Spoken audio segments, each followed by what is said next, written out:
I'll start again. It was on. Take two. All right, good evening and welcome to the Chatham Select Board June 22nd, 2021 meeting. This meeting is being recorded and will be available shortly hereafter for scheduled and on-demand viewing on any smartphone or tablet device. If anyone else is recording the meeting, please let me know. Pursuant to Governor Baker's June 16, 2021 signing of an act relative to extending certain COVID-19 measures adopted during the state of emergency, including the extension of his March 12, 2020 order suspending certain provisions of the open meeting law, General Law, Chapter 30A, Section 20, until April 1st, 2022, this meeting of the Chatham Select Board is being conducted in person and via remote participation for the public. Every effort will be made to ensure that the public can adequately access the proceedings as provided for in the order. A reminder that persons who would like to listen to this meeting while in progress may do so by calling the phone number 1-508-945-4410. Conference ID is 134208476#, or join the meeting online via Microsoft Teams through the link in the posted agenda. While this is a live broadcast and simulcast on Channel 18, despite our best efforts, we may not be able to provide for real-time access. We will post a record of this meeting on the town's website as soon as possible. And again, welcome everyone. You'll notice that we have a little change since the election. The same group is back. Welcome, Corey and Dean.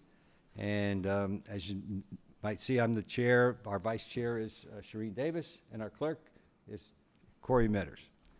So, just a reminder for everyone, please mute your audio and turn off your cameras until you're called on by the chairman. Let's start with a roll call for a quorum. Shereen. Here. Corey. Here. Dean. Present. Jeff. Present. And the chair is present. Let me give you an overview, as we normally have at every meeting, on how we're going to proceed. You'll notice that we'll first do our minutes, then we have a public announcements and agenda item requests. And every time we talk about that, the operative words here are announcements and agenda. If you have something that you want to say that has occurred during this period of time, or a future agenda, that's the time to do it. And if you look at our full agenda, the next thing up is new business. And the first thing under that are public comments. And again, the operative word is comments for our business agenda. And you can speak on any of the items under our agenda, which for tonight include seasonal closure of Oyster Pond, the Coast Guard Station Chatham correspondence update, FY 2020 auditor's report, Comcast license agreement, that's just an update. Consider change of charge, that's for the Energy Committee. Social media policy, which is continued, I believe this is our third one. Meeting room status update and committee scheduling. And then we'll look at reappointments to the board and commissions and committees. And then the board will discuss our summer schedule. So, with that, let's get into the minutes. Do I have a motion to approve the minutes? So moved. Second. Second. Any comments, questions? Mr. Chair, thank you. I have several. Starting on page 2, under Roman numeral 3, subsection B, in the 5th line, toward the end, 5th word from the end, which reads better. Was better to have a mix. I want to strike better and substitute the phrase a good idea. It was a good idea to have a mix. I did check the tape, so to speak. The next is on page 5. This is the second to last paragraph. I want to add 2 sentences. The first is, it was also expressed that the vote against the residential tax exemption was on the concept, period. Next sentence, the lack of comments on the issue from SRAC was noted, period. I'll read those two sentences back. It was also expressed that the vote against the residential tax exemption was on the concept, period. The lack of comments on the issue from SRAC was noted. And the final correction is on page 6. Up at the top, that sentence that reads Select Board Member Nicastro. I have 3 changes there. First, in the second line, after the word discussing, I want to insert this phrase, the article he sponsored to allow funding for, and then it would continue affordable and attainable housing. So I'll repeat that. After discussing the article he sponsored to allow funding for affordable and attainable housing. And after the word housing, I want to insert the phrase from CPA funds. From CPA funds. And then in the next line, I want to strike the phrase such development and insert the phrase those who occupy affordable housing. Those who occupy affordable housing. So the whole of the rest of that sentence would, after the word discussing, would beginning with the word discussing, would read, discussing the article he sponsored to allow funding for affordable and attainable housing from CPA funds in the context of not wanting to see those who occupy affordable housing stigmatized, period. Those are my edits. Okay, thank you. Any others? Yes, Mr. Chairman. Jeff? Same page, top of page 6, the second paragraph. It was noted that the Council on Aging project architect and the owner's project manager were both on hand and could have countered the misinformation presented by opposition speakers, but they were not called on by the board or the moderator, I would like to add, or the moderator to do so. Okay. Anything else? Mr. Chairman, I neglected one additional one. Okay. Also on page 6, in the paragraph, third paragraph, third line toward the end, where it says what the estimated costs, I would like to insert the words plan and, so it would read what the plan and estimated costs would be to do so. Thank you. Okay. All right, anything else? Okay, we have a motion and a second, and I'll take a roll call vote. Jeff? Aye? Dean? Aye. Corey? Aye. Shereen? Aye. And the chair says aye. Okay, any, let's see, public announcements and agenda item requests. I do have one to start with, and I'll give it. Last night was the first home game for the Chatham A's. They had a great turnout, and you see the picture that it's up there. That's Carl Farrell, who threw out the first pitch. He's part of the men's club, and men's club was invited to do that, as they normally are. And he's going to be 100 years young on July 9th. And oh God, I know Matt. I can't remember his last name. But anyway, it's Matt from the A's. That's with him. Happy early birthday, but we'll see you on July 9th. Thank you. Let's see. I know that Dr. Bob wanted to make a comment. I'm sorry. Any other short? Okay. The select board first, Yep. if you don't mind. Sure. You? Yes. Go ahead. This is just a thought, and it sort of is framed from our interview last night.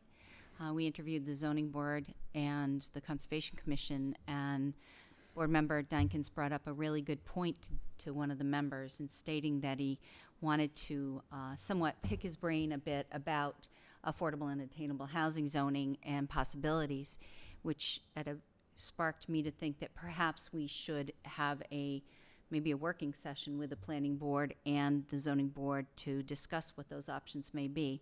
I'm not suggesting this as an agenda item. I'm just saying that I thought it would be a good idea, and would move the process along a little bit faster, for staff and everybody else if we're moving into any bylaw changes. Thank you. Yeah, that reminds me, you made a very good comment about neighborhood outreach, and that ought to be part of that conversation. That was a good point. Corey? I have an announcement and an agenda. Gotta get used to this. announcement, and I have two items. First, just if you could allow me to express my sincere thank you to all the voters that showed up last Thursday and expressed, submitted their votes and have allowed me to continue serving in my capacity on this select board. So I just want to say thank you to the public. I truly appreciate the opportunity to still sit in the seat. The next is an agenda item request. So as we transition over into these live meetings, which I am thrilled to be back and not sitting in my room, we're going to ease into the protocol and everything. I would like the opportunity to talk about meeting protocol and kind of give an opportunity to pitch you guys maybe some amendments to the public input component. Okay. At least give me another shot at it. So if we could do that in the next couple of meetings, I'd appreciate that. Thank you. Any others? Dean and then Jeff. Thank you, Mr. Chair. I also want to thank all the voters who came, regardless of which candidate or candidates they supported, and I want to thank the people of Chatham for this opportunity to serve a third term along with select board member Metters, with whom I've been running each year, I guess, at least contemporaneously, if not part of a team, but thank you.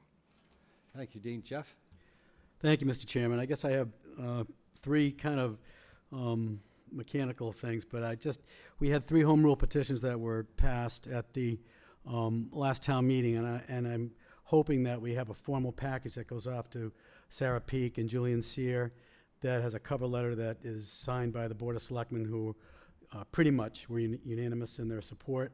I think it's very important that we get behind those home rule petitions and give them the best shot of being presented and passed at the general court up at the State House. So I think that's important. I have two other kind of placeholder items, and I apologize in advance, but one is a closeout on the Fish Pier project. I'm not sure if we ever heard the numbers and where it is and how we're doing with that negotiation, if it's still ongoing. And then Tom Temple and a closeout on, or at least a punch list of the West Chatham roadway project. I think it's very important that we circle back and hear if there's a punch list there that we're holding either Lawrence Lynch or the Mass DOT accountable for. But very pleased with the project. I think it's wonderful, but I just think it's important that we keep abreast of the punch list. Thank you. That's it. Yeah, thanks, Jeff. Yep. Okay, anything else, staff? No? Okay, I know that Dr. Duncanson wanted to speak. I see he's on. And then we have... Hi, Dr. Bob. Hi. Just quickly, I just wanted to remind the public who may be watching the meeting that you last week at your meeting extended the deadline for 2020-2021 combination beach transfer station and recycling stickers. They will now expire on July 31st instead of June 30th. So folks basically have another month to continue to use their current stickers. We are in the process of obviously getting the new stickers out, and we'll continue to do so. But for the month of July, both this year's and next year's stickers will be valid. Thank you. Thank you, Dr. Bob. Any questions? Okay. I see that Justin has his hand up from the parade committee. Hi there. I just welcome, Justin. Thank you. It's good to see you guys back in person. I just have some announcements and updates on the parade. So if you'll bear with me, we just need to get some info out to the public. As most people know, the theme of this year's parade is Chatham, from sheltering by the sea to celebrating a new beginning. And as we begin to come out of the pandemic, we are all excited to show off how we have been sheltering and to start celebrating our new beginnings. However, the parade committee would like to ask parade goers to respect that people may have different levels of comfort at this point when going to the parade. So please follow all CDC guidelines in regards to vaccines, distancing, and mask wearing. Please respect everyone's comfort levels and do your best to give them the space that they need. Everyone attending the parade should have a mask with them, as any store has the right to require you to wear a mask when you enter it. We are fortunate to be able to have the parade this year, so let's keep it a fun celebration. In terms of parking and the parade route will remain the same as it has been for the last several years.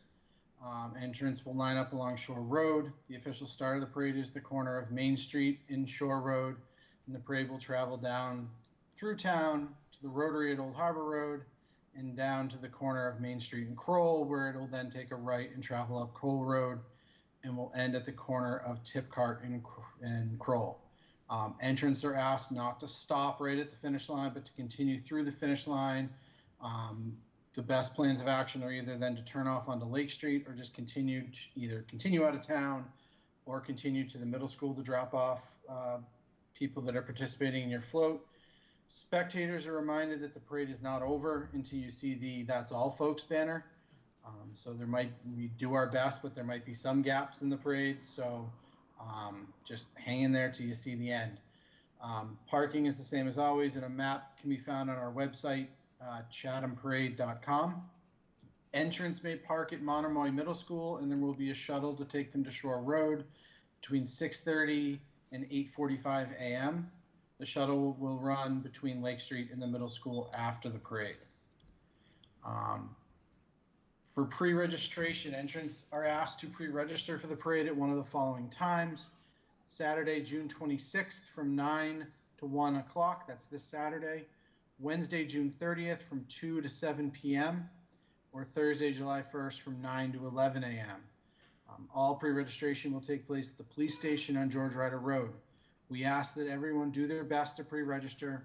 If you can absolutely not make it to any of those times, then you can get your registration information on the morning of the parade at the Fish Pier parking lot. Now for the announcements that people have been waiting for, I think. Our judges for this year's parade.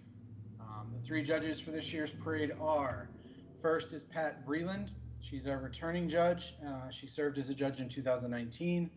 Pat is the founder of the Chatham Children's Fund and served on the advisory board to the Chatham Coronavirus Impact Fund. Pat has been described as 100% what Chatham is all about. Our second judge will be Ginny Nickerson. Ginny helped form the Chatham Merchants Association and ran the Chatham Children's Shop for decades. She's also active with the Historical Society and was also on the advisory board to the Chatham Coronavirus Impact Fund. It was said that if there was a Miss Chatham, Ginny would be a hands-down winner of the title. And our final judge is Amy Hinesley. One important tradition of the Independence Day Parade is having the local valedictorian, first from Chatham High School, now from Monomoy High School, to serve as a judge. This year, that honor goes to Amy. Amy is a resident of Chatham. Next year, she will be attending Cornell University to study biology and government. The parade order will be published in the next couple of days. Please keep in mind that the order is set to ensure a balanced, entertaining parade for everyone. It is not determined by date of entry. At this time, entries are closed for the parade. Grand Marshal. Given the unprecedented year that we have all just been through, the parade committee made an unprecedented decision for this year's Grand Marshal. We will be honoring all first responders, healthcare workers, and teachers as Grand Marshals this year for the work they have had to put in over the last year. However, we need a little more help from the public. We are looking for one person from each profession to serve as a representative for their colleagues and ride in the parade. You can send suggestions to chathamparade@gmail.com. And finally, we are in need of at least 2 convertibles to drive members of the select board and grand marshals in the parade. So if you have a convertible and would be willing to help us out, please email us at chathamparade@gmail.com. Thank you. Thank you, Justin. It sounds like you're back to normal. We're doing our best. It's super. Any questions from the board? No, I don't. Thank you very much. Thank you. Anyone else with any public announcements or agenda requests? Okay, seeing none, we'll move on to our new business. Any public comments on our business agenda? I don't see any hands up. Okay, seeing none, let's continue on with our business. First on our business agenda is seasonal closure of Oyster Pond. I didn't see Renee on here. Is Renee yet? If not, we can start way. Corey could read the closure, yeah. Shellfish rules and regulations, effective June 22nd, 2021, closed, effective, posted June 22nd, 2021, closed, effective July 1st, 2021. The oyster pond east of a line from Kelly Landing to Long Point is closed for the taking of shellfish by permit holder until further notice. Signed the board, select board, edit there. Okay. Dean? Mr. Chair, I move approval of the seasonal closure of Oyster Pond with an effective date of July 1, 2021. We have a second? Second. Any comments or discussion? Yes. Where's Kelly Landing? I mean, I think Oh, there's Dr. Bob. I'm sorry. Go ahead, Dr. Bob. Kelly Landing, Bob. Yeah, Kelly Landing is just a little bit west of the mouth of Oyster Pond. It's one of those kind of informal little landing areas. I thought I knew them all, Bob. Yeah, it's not a true town landing, if you will. Okay, thank you. All right. Yep. Any other questions? Okay, I'll take a roll call vote. Start with Shireen this time. Aye. Corey? Aye. Dean? Aye. Jeff? Aye. Chair says aye. Thank you. Next up is Coast Guard Station Chatham correspondence update. Corey and Shireen are on a subcommittee with that and have been very much involved, so we'll start with Shireen. Thank you, Mr. Chairman. We're an informal subcommittee, I'd have to say, more of an advocacy group for the town and for the people on the water. As you know, in the last several years, we've seen that Station Chatham has been downsized, and just to frame it up, we've been trying to correspond back and forth with the Coast Guard on several different issues, the downsizing of the station plus the surf boat designation they're retiring their 42s and replacing them with the 45s. So basically, we have received a correspondence from the town from our last, I think, April 13th. We sent out a correspondence to the commander, Thomas Allen, regarding the Coast Guard's decision. And we embarked on, if you also recall, on a campaign to have other communities and entities sign on to letters addressing our similar concerns about the designation and the downsizing. We did get letters CC'd to us from several entities, Barnstable County Commissioners, the Cape Cod Commercial Fishermen's Alliance, Chatham Bars Inn, Chatham Chamber of Commerce, State Representative Peake, Senator Sears signed on to a joint letter, as well as the towns of Falmouth, Orleans, and Nantucket. We've been continuing the outreach to other communities and organizations and haven't heard back. We did get a response back, and our response was somewhat formulaic and very similar to others that came. It was extremely short and unresponsive, to say the least, and basically felt like a form letter. And other organizations and other communities got more substantial responses to their concerns. Really felt like that was a kick in the face, so to speak, about our concerns. I, through the chair, am going to ask either Dr. Duncanson or our harbor master explain that there have been some events that have happened recently where the Coast Guard did not respond in a timely manner to an issue. And in response to that, we've been talking with our DC advocate, Jeff Pike, to see where we might be able to land in getting some attention to this issue. Basically, what we're trying to do is ask that Congressman Keating get involved into the discussion and get us to see if we might be able to get an oversight hearing here in Chatham. One issue, the issue of this particular vessel, it made national news. I don't know if you saw the paper, but it just, the Cape Cod Times, lucky to be alive. Stuart will explain why he's lucky to be alive, but also how long it took the Coast Guard to respond. The other issue is, I think, that we're dealing with policy changes within the Coast Guard that we haven't been privy to. And most recently is some of the more armed boarding of some of the commercial vessels in Chatham at the dock by the Coast Guard assisting with the environmental police. And it's overkill. I really think it is not a community, it's not a responsible thing to do within a community that has had a fairly good relationship with the Coast Guard for many years. But I'm saying too much. I'm going to let Stuart tell you this most bizarre story and where we are and what happened so that we can continue the conversation. Then Jeff can jump in. Okay, before Stuart starts, Corey? Yeah. I just want to chime in. I mean, we want to continue to have a good relationship with the Coast Guard. I mean, they're a great asset, but the communication has broken down, or we just haven't been part of that circle lately. And there's some things that have disturbed us, and Stuart will explain a little bit more of some recent events. But the simple reality is, we have an active maritime family out in the waters these days, and we have a lot of experienced mariners, and we clearly have a lot of new boaters that are going to be out in the waters. And for good or bad, they need to be understanding of what the resources are these days, because they are much different. The direction we're heading in is going to be much different than what certain expectations have been in the past.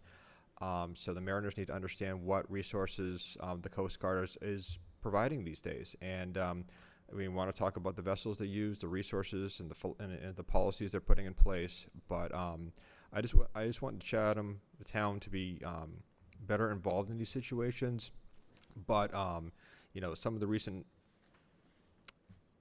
items that have come to play, and Stuart's going to explain that, are disturbing. And I think we need to find a way to resolve these because I don't really enjoy the direction that we're heading in right now. And I don't want to rub the Coast Guard the wrong way, but I want to build on a better relationship because it's the benefit of everyone. But I'll punch it over to Stuart for right now. All right, thank you, Corey. Our Harbor Master, Stuart Smith. Welcome, Stu. Good afternoon. Thanks for bringing this up before the board. I think we all think it's an important subject. The Coast Guard's mission here in Chatham has changed substantially. As you're aware, and I'll just review it for the public, that the Coast Guard a year and a half ago or so decided that they were no longer going to be classified as a surf station, which means they weren't going to operate in surf with surf boats in vessels that were in surf conditions that were greater than 8 feet. The 42-footers are capable of surf conditions well in excess of that, 15 feet. The new 45-footers are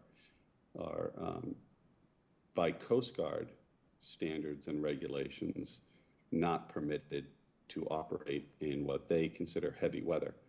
So those vessels that are replacing the 42-footers are limited to 30 knots of wind and 8-foot seas, no surf. That's an important aspect that the mariners need to know going into the summer and fall. When we get surf conditions on Chatham Bar, we're not positive what the response will be. We know that, or we hope that there'll be a helicopter en route, but if the surf, the crew won't be trained to surf conditions, and the boats that were necessary for that, the 42-foot motor lifeboats, will be being retired. One has left. It is no longer, we had 3. One is not here, and the other 2 are imminently going to be taken away from Chatham, and a 45-footer will be in its place. So the Coast Guard is relieving 3 42-foot surf boats for 2 45-foot boats that are limited to no surf and 30 knots of wind. That should be, and why the board has written these letters, it should be alarming. That's the first time in the history of the Coast Guard being here that that criteria won't be met. A large portion of the Coast Guard's presence here in Chatham, some of it is geographical. You look at our location on a map and you can see that it's rather strategically located. The next closest stations are Provincetown and Brant Point on Nantucket. So it has a geographical importance, but it's most important because it always has been able to operate in surf conditions and heavy weather conditions. That will no longer be the case. So we'll be relying on a helicopter to respond to cases that exceed the capabilities of either the crew and or the new boats that will be stationed here. There's been a couple of recent incidents, one of which you've certainly read about in the newspaper regarding the sailing vessel. I tell you the name, but it has no name. It's a 36-foot sailboat that was en route from Portsmouth, New Hampshire to the Caribbean and began to founder out here east of Monomoy and was abandoned by its owner-operator. It was kind of an unusual case. We were called by employees of the Fish and Wildlife Service who were on Monomoy about a sailboat on the south tip of Monomoy. Our boat, patrol boat, got on scene about 10 in the morning. So it was about 20 minutes after we got the call, maybe 20, 30 minutes, and found a boat up on the south tip of Monomoy, leaning over on its starboard side. Didn't appear to be anybody on board, but one of our crew members deployed to the beach, got on the boat, determined there was nobody on board, and we immediately notified the Coast Guard, of course, and began to, I think, correctly assume that somebody fell off that boat. I think what's most unusual is that it took the Coast Guard about 16 hours to get somebody on that boat to determine if we could find any additional paperwork or documentation to find out who was on that boat. The boat had no registration, had no name, no hailing port, and nobody on board. And our initial search on Monomoy, the boat was kind of full of debris. This person was moving his life to the Caribbean, so there was a lot of equipment and personal items on board, and so it was hard getting forward into the V-berth where we were able to find some paperwork going back to the owner at about 1:30, 2 in the morning. So I think that is something that needs to be addressed, or at least looked into and explained, that we can't have our primary search and rescue agency in town taking 16 hours and I'm going to probably around 14 hours to get a boat on scene. It should not be solely the town of Chatham who's responding to these cases. And so I requested a SAR case review. I sent an email to the response chief at Woods Hole. I didn't hear a response to that request. I sent another one on last week requesting the same thing. I got a call from our station chief, Carlos Hessler, who acknowledged receipt of the email, and he said he would be talking with the response chief to kind of work something out to see if we can get a meeting together to discuss that issue and better understand some of the timeliness issues that were pretty clear in that case. We had another case where we had a missing swimmer. Shouldn't say we. Town of Wellfleet had a missing swimmer off of Wellfleet. we were called by a fire chief up there for a mutual aid response, which we did. We did that because we have a protocol with those neighboring communities that when they can't get out of Nauset Inlet, it happened to be happening at low tide, and they were unable to get out of Nauset Inlet, that we would lend some assistance. And so be it. That's a something we can do. But I never saw a Coast Guard response to that. Now that doesn't mean nothing was happening, but that's another thing that I brought up in the SAR case review request to the Coast Guard, that I wanted to talk about both of those cases and better understand what the Coast Guard's response was, and hear some, there may be things that, we're not seeing or missing, but when I don't see a boat getting underway and I don't see a helicopter, those are things that we need to know why. Thank you, Stuart. And I just made a mention that it was on Boston TV, not just here. I mean, so it made a group. Shereen? So basically, Stuart, just a little further, the Coast Guard on that sailboat made no formal search of the waters. No assumption that they didn't do a man overboard. I don't know what they call the protocol, and there was no helicopter that engaged, even though the Coast Guard has told us that the helicopter would be in sight for certain instances in replace of the 42. And it was my understanding also that it was under extreme weather conditions that you were able to get that boat off the beach and towed up to the common flat before the Coast Guard ever showed up to help pump the boat out and get it to port. Yeah, that's why I want to better understand the timeline. But to answer your question, Shereen, no, I never saw a helicopter, and it took and if there was a formal search, typically we are tasked with a search area. That was not done. So I'm not clear as to whether a search ever was undertaken or not. If it was undertaken, it was somewhat unusual, the sequence of events. And that's why I want to go over it with them. The emergency broadcast didn't go out. Mind you, this is 10 in the morning. It didn't go out until early afternoon, mid-afternoon. I don't understand. Like I said, I may be missing something, but we monitor those radios, and those broadcasts are pretty standard. And I actually had to request that several times to get them to put out that radio broadcast. A Coast Guard boat didn't show up on scene until we got the boat towed into just northeast of the Common Flats, right before Stage Harbor.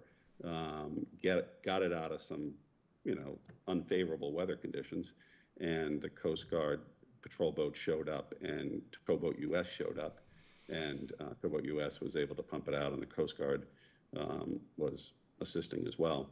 But mind you, it's the time frame that bothers me. That was, let's say, just to be generous, that was about midnight. So we are 14 hours into this case, and we don't have a Coast Guard asset on scene. Those are the things that we need to better understand. Shereen? Yeah, just to follow up, and I just wanted to better understand the explanation that they were giving you was to give you no explanation, correct, when you reached out? Yeah, we have yet to get a response other than the senior chief responding that we will have a meeting on looking over and reviewing those cases. My request, I think, was simple. It was very easy. Hey, listen, there's always lessons to be learned from any case. These two in particular, we need more information on, so we can all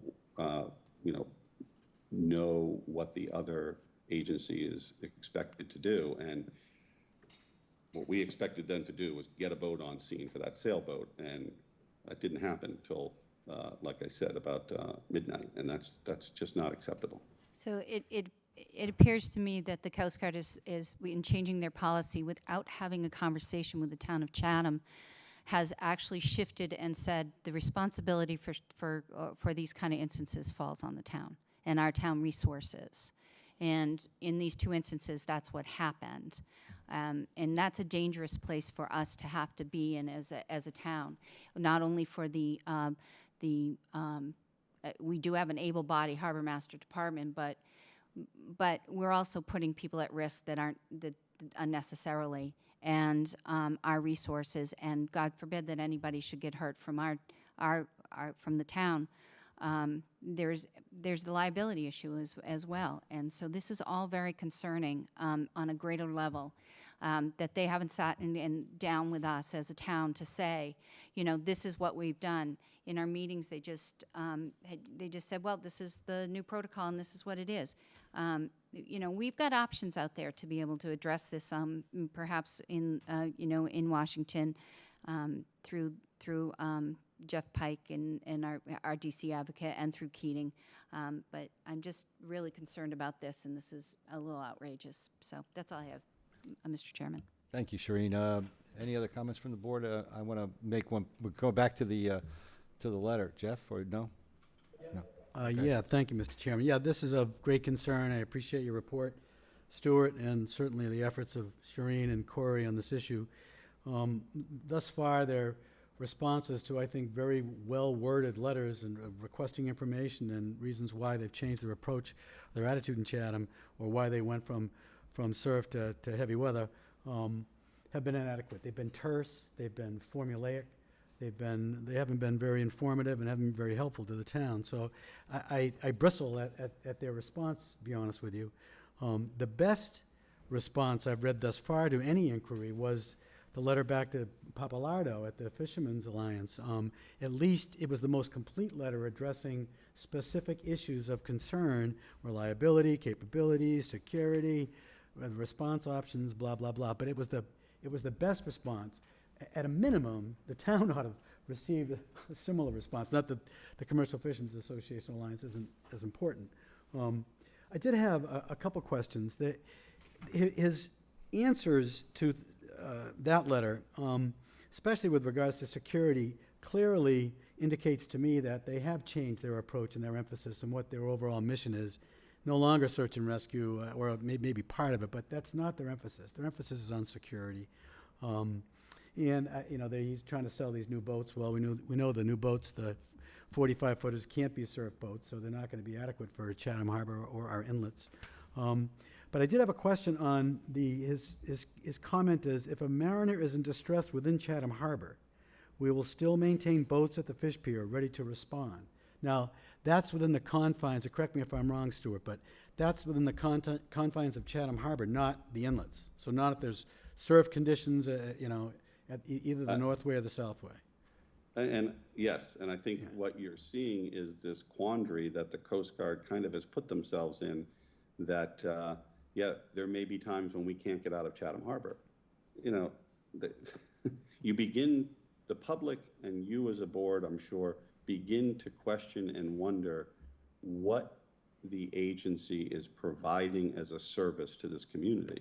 Yeah. And those traditional services that we rely on, if they're not there, and it's a security and law enforcement function, albeit those are important functions, it's not the most important in Chatham. Those issues just aren't as serious as you'll find in New York Harbor or Newport or things like that. We just don't have that. We have real maritime safety issues. People run aground. We have fog. We have shallow waters.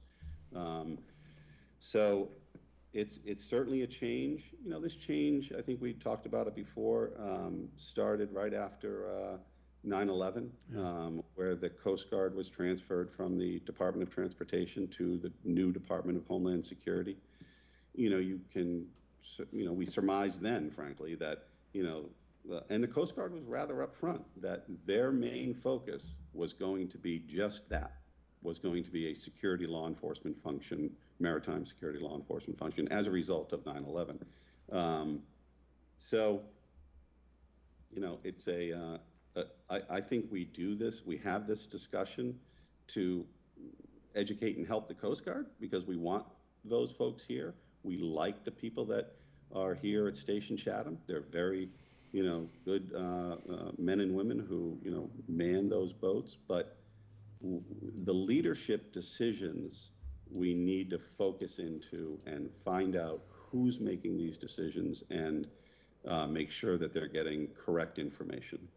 Yeah, very well said, if I might. And I think that certainly, you know, our request for a hearing is extremely appropriate. I would certainly support that in some formal manner, and I'd love to hear from Jeff Pike and see what he's got up his sleeve in terms of reaching out to our congressional delegation as well. So I'm very much supportive of a hearing, very concerned about their approach, concerned about that we're not a surf station anymore. In fact, what we need is, you know, a 42-footer capable of getting out in the surf that we've had all along. I know they're going to mothball those boats, blah, blah, blah, blah. However, that's what we need in this town. We have two vicious inlets in Chatham Harbor that can, you know, the weather hasn't changed that much that we don't have heavy surf conditions in Chatham Harbor. Of course we do. And the outer bar hasn't changed. It's still the bar. So we still need the ability to help our mariners out and our, you know, both recreational and commercial mariners out over those treacherous waters. And to say that, you know, the heavy weather is still not uncommon in Chatham, and we don't have enough heavy weather to train a coxswain, it's just crapola. It's just not right. Of course we have enough heavy weather. We need a surf-capable boat here. And to think that they'd like to be in Stage Harbor is another whole issue. So we need to have a down and dirty and a deep conversation with them before we allow them to have a berth that's on the town's dime in Stage Harbor, that's for sure. Thank you. Okay, thank you, Jeff. Dean and then Corey. Thank you, Mr. Chair. There's not a whole lot I can add other than to say I'm in agreement with what has been said by my colleagues up here. I did have a question. I guess it's best addressed to Stuart. Given the change in policy for the Coast Guard since 9/11, and given that in the correspondence we've received, the 342-footers have been identified as the only boats of that type in the entire Coast Guard fleet in the country. Do we have an understanding of what's going on elsewhere in the country in terms of whether they're pulling back and by default the local harbor masters are having to step in and do the things that you've been doing here? Well, that's a good question, and we do see over the last, let's say, 15 or so, 20 years, an increase in whether it be the harbor master's office or some other local municipal agency or some state agencies, certainly being more active in a number of maritime fields, one of which is the search and rescue mission. So we have seen an increase in that. As far as the Coast Guard assets, well, remember the 44-foot motor lifeboat that sits on the front lawn of the Coast Guard station was retired a number of years ago, and its replacement is a 47-foot motor lifeboat, which Nantucket and Provincetown both have because they have deep water to their dockage. We don't.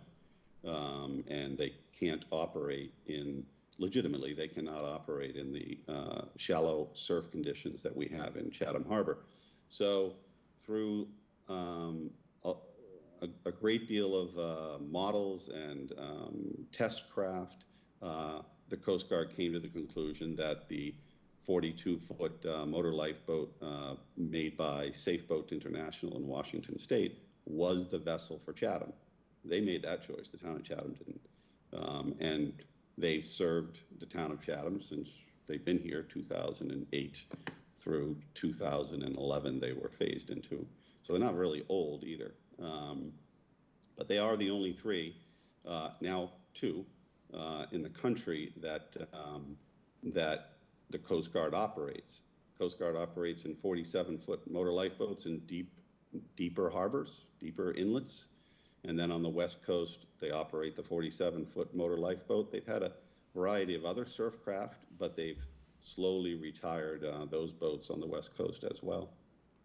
Thank you. I mean, obviously, I'm for keeping the pressure on the the Coast Guard and working at the national level. I see that there's a draft letter. I guess we're going to hear some conversation about that. I certainly would support sending that and the request for hearing. I guess longer term, depending on how our national efforts go to try to get them to reverse course, we're going to have to take a hard look on our local resources and what's going to be expected of us in terms of being able to provide the safety and security for our mariners here and fisher people. So I'm anxious to hear. I think Jeff Pike is on this call, so I guess you're planning to call on him Right, at some point. Corey will go, and then I'll call on Yeah, Jeff. thank you, Mr. Chair. Thank you, Dean. Corey? Thank you, Mr. Chair. No, obviously the cost of these assets, these vessels are not inexpensive. So retiring the 42-footers and bringing in the 45-footers, there's a significant cost associated with these 45-foot boats.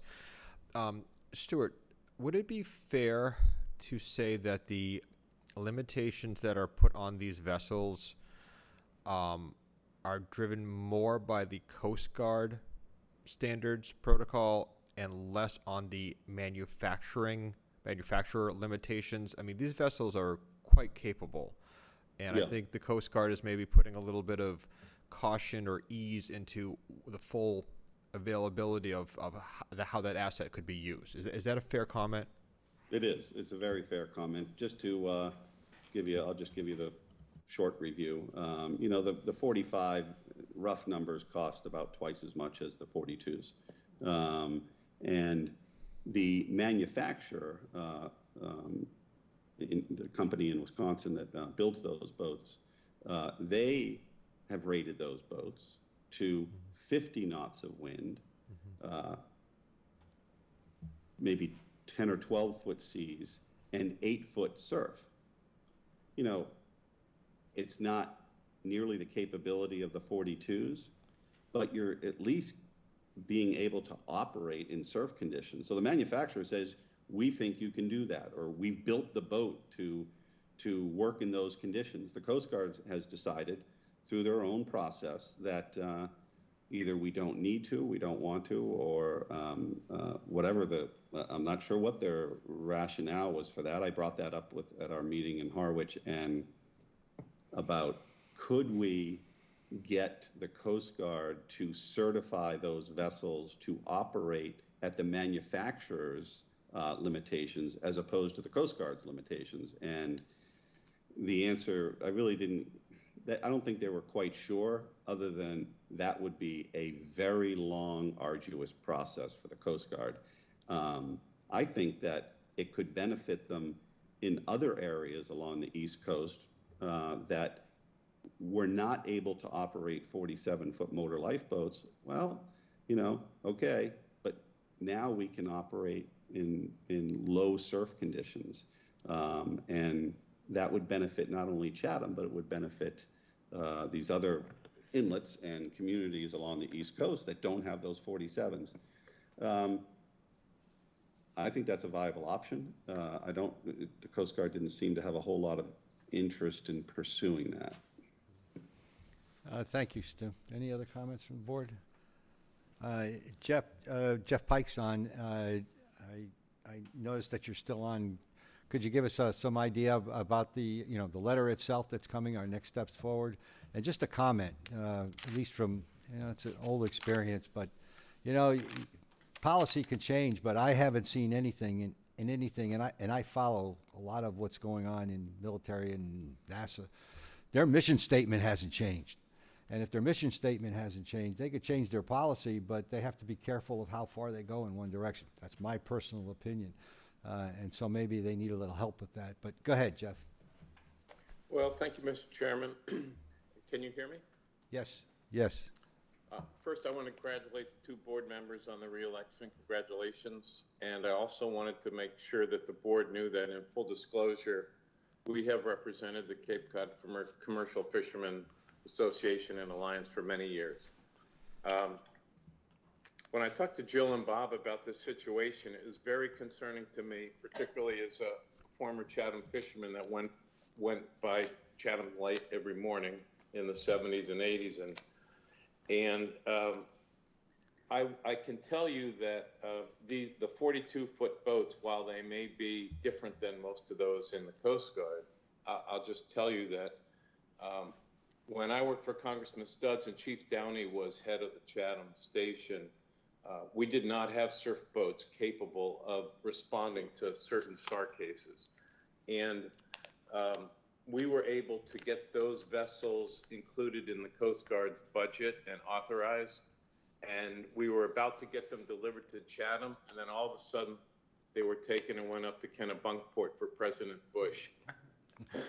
But we eventually got the other ones. But it just shows you how capable those rigid hull inflatables, as we call them, were to respond. I think the board should be aware, as they are, that the Coast Guard's made some very reasonable arguments, at least on paper, and they may be correct. But I don't agree with that, and I think it's their responsibility to tell us that they are correct. They admit that they can't get out of Chatham Harbor. I just wonder what the Pendleton guys would think if they had a policy like that.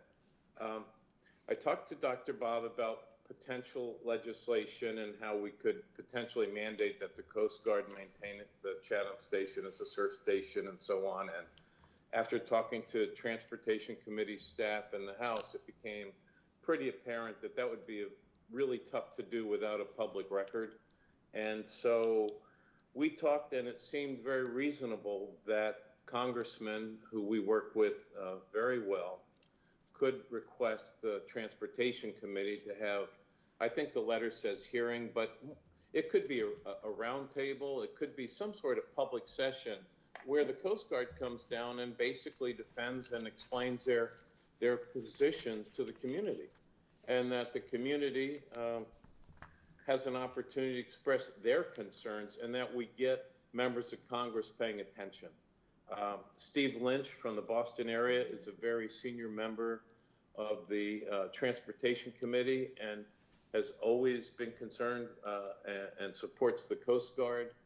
Chairman DeFazio, I know, is a very big supporter of the Coast Guard. He has family in Chatham. I think, sometime in August it might be possible to schedule some sort of roundtable, or in September, or oversight hearing to explore how the Coast Guard expects to respond to their mission statement of providing search and rescue capabilities and to Chatham and the Outer Cape. I don't know what else I can add, Jill. I will say that I think Stuart's done a very good job as a no-nonsense, straightforward, tell it as it is kind of harbor master, and he'd be a great asset to explain exactly what our maritime concerns are at such a forum. And I think Congressman Keating would be happy to transmit such a request to the committee.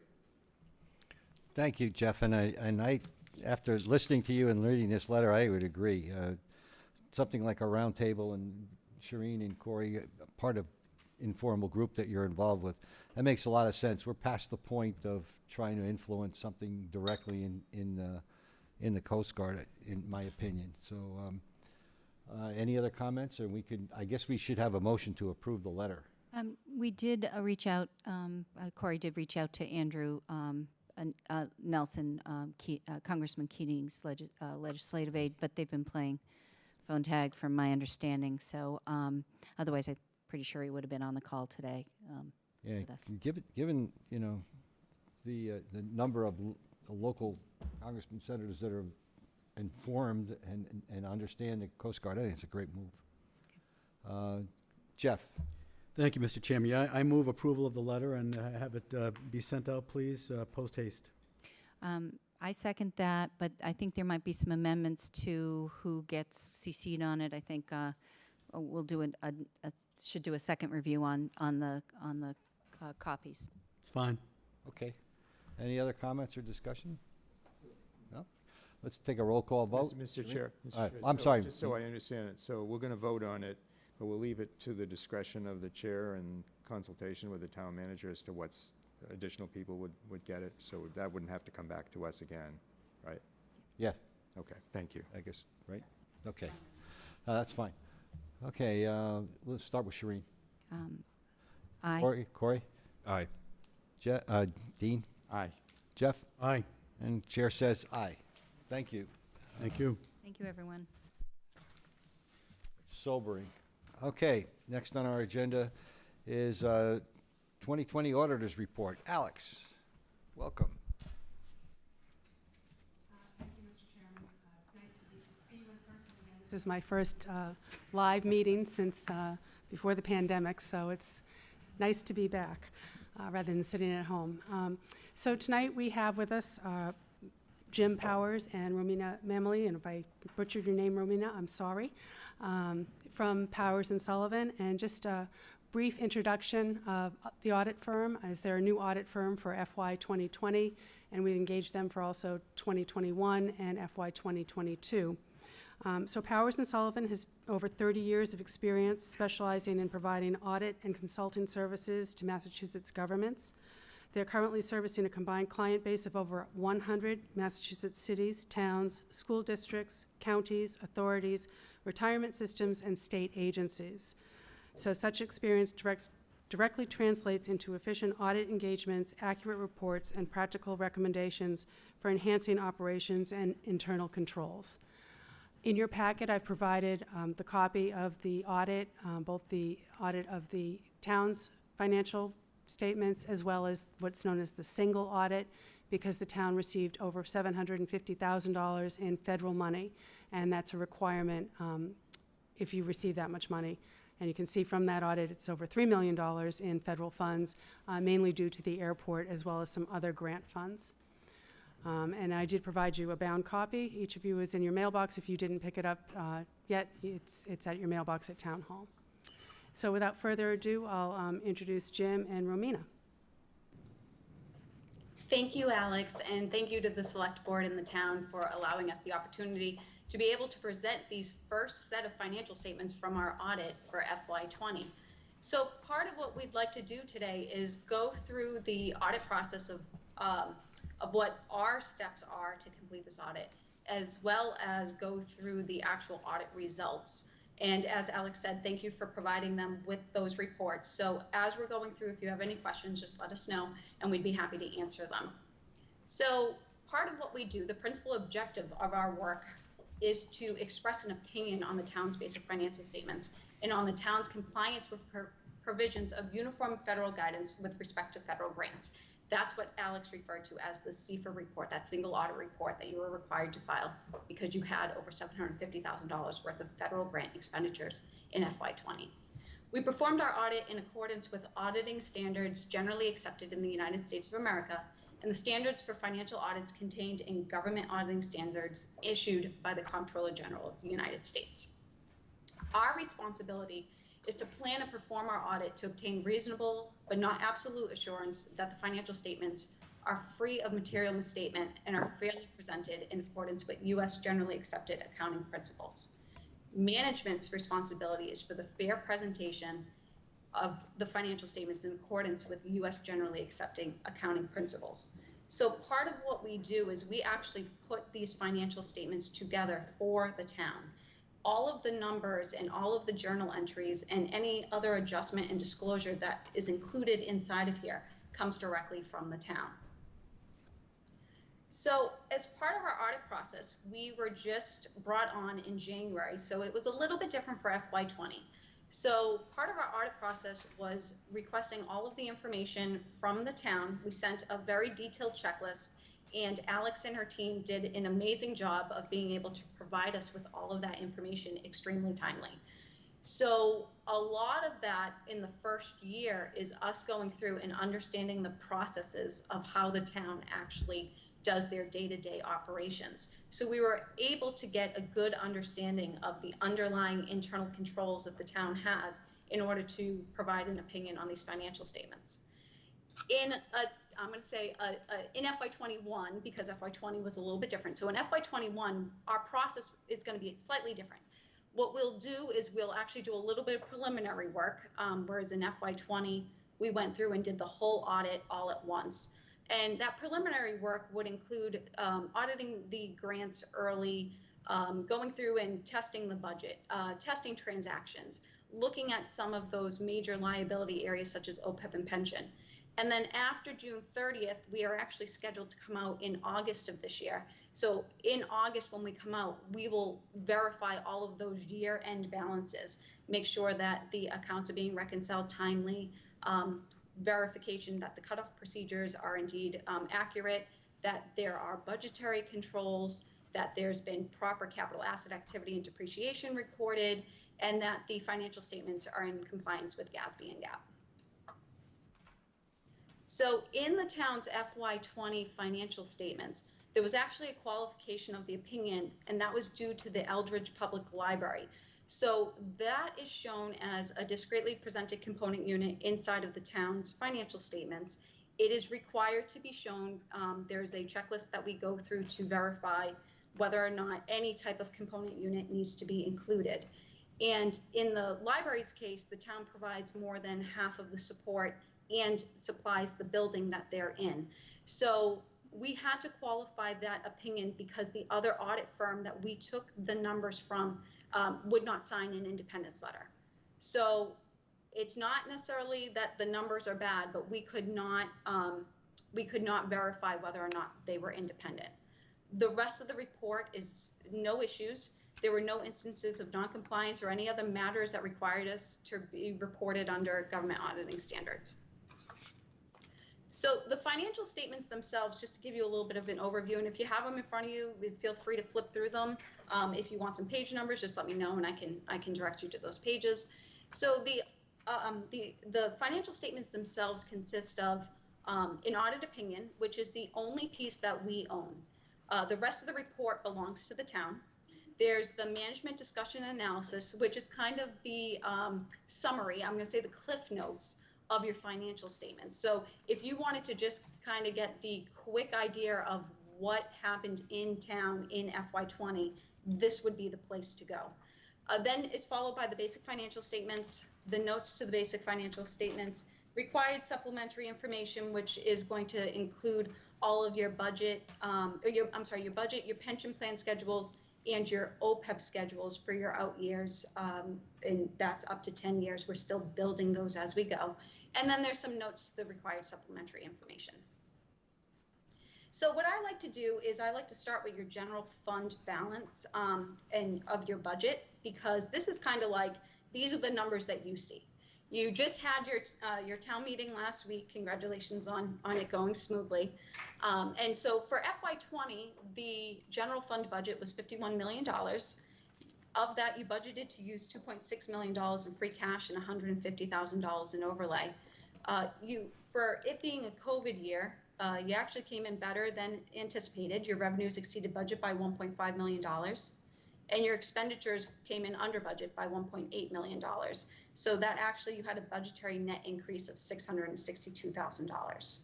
So we'd like to see it in the positive. Then for your general fund, I'm going to jump back up to your fund financial statements.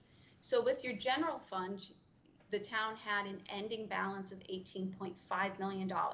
This includes your stabilization fund, which had $2.1 million. So just to note that your general fund budget that's shown in the required supplementary information does not include your stabilization fund. But in your fund financial statements up front, it is included in there. So that's $2.1 million. The other items that are listed on your governmental funds balance sheet are your wastewater facility major fund. This actually had a deficit balance of $10 million. And that's partly because there's financing that's coming through that's shown as short-term notes from the Massachusetts Clean Water Trust, and that totaled $8.2 million. Your non-major governmental funds had an ending balance of $11.2 million, and this consists of your other special revenue funds, your community preservation fund, which had $3.4 million, your permanent funds, which had $2.3 million, and some other a small capital project fund, and a school special revenue fund of $497,000. From there, I'd like to talk about the statement of net position. So that's the first statement. So these are your full accrual statements. So we're building. So we started with your budget, and then we went into your governmental funds financial statements. And now we're going to go into your statement of net position. So the differences here are that your statement of net position is on your full accrual basis. So on here, you're going to see items that you don't see elsewhere. You're going to see your debt, your capital assets, your OPEB liability, your net pension liability. You're going to notice that there's pieces that are not included, like your unavailable revenue gets removed. And so the big things on here, and it's the big talk of everywhere, is your OPEB and your net pension liability. So for your OPEB liability, you do have a valuation that you actually have done as part of Barnstable County. So they go in and they take all of the Barnstable County communities, all rally in, and Siegel does a one valuation, and every community gets what their liability is. So for your OPEB, you actually had a liability of $19.1 million. That has a discount rate of 7%. And that's what everybody has for their discount rate. You have a trust for $1.8 million. The town actually contributed $300,000 to that trust in FY20. That trust is mainly invested in equity mutual funds. Then for your net pension liability, that totaled $24.7 million. The discount rate on that was 7.15%. And Barnstable County is about 63% funded. As you know, the pension systems are required to be funded by 2040, and they are in line to do that. The pension, you pay an appropriation every year that's required. Mass General Law requires you to do that. OPEB, you are not required to do that. So that's why you won't see an appropriation for that, except for what the town chooses to contribute, which is that $300,000. For debt, the town actually had issued $3.4 million in general obligation bonds. This was fully for the fish pier and waterfront facilities design. And there was $12.6 million worth of MCWT loans issued. Again, that was for that wastewater facility fund. The governmental debt totaled $78.8 million at the end of the year. Your water enterprise debt totaled $12 million at the end of the year. And your governmental debt service budget was $6.2 million, which is 12.3% of your total budget. For your enterprise funds, you have your water and your wood waste reclamation facility. Your water had an ending balance of $19.3 million. Now, when you look at your enterprise funds, your proprietary funds, they're shown on the full accrual basis of accounting already. So you're not going to have other statements. They're shown on your statement of net position and then on your proprietary statement of net position. Those numbers are the same. So for your water, $19.3 million for your ending net assets. And that was an increase of $1.5 million from the prior year. That increase was mainly from revenue received for additional apportioned leases. Your wood waste reclamation facility had ending net position of $2.6 million, and that was an increase of $170,000 from the prior year.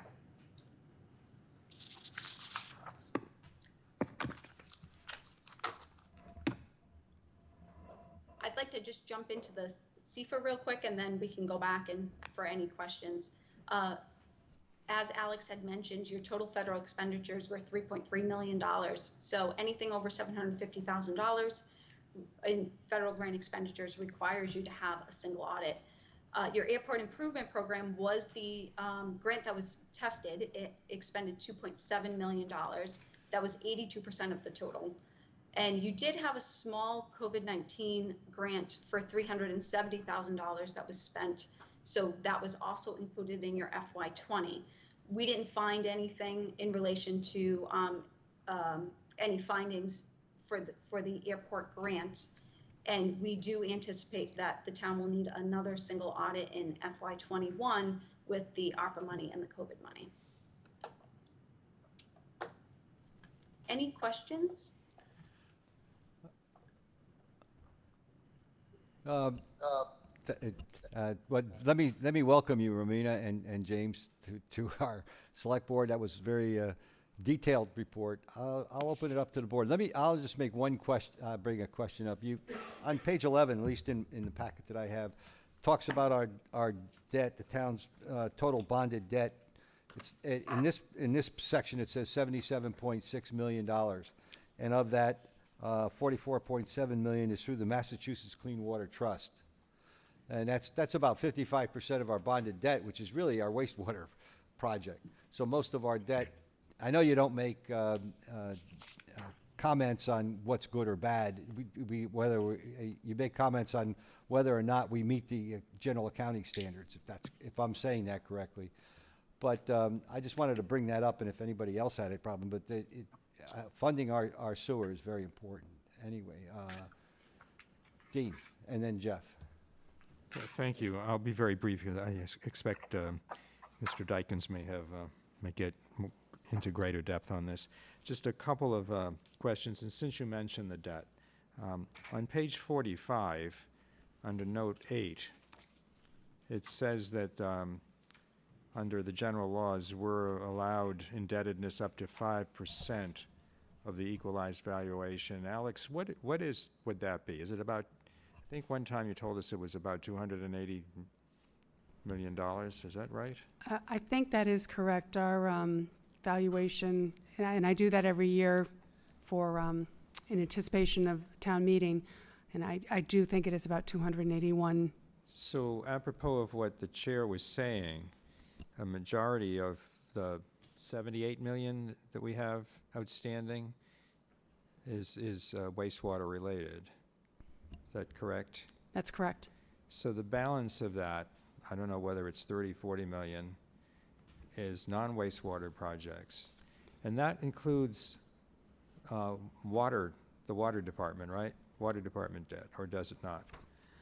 The water department debt is listed on page 47, which is considered an enterprise fund because it's a special revenue fund.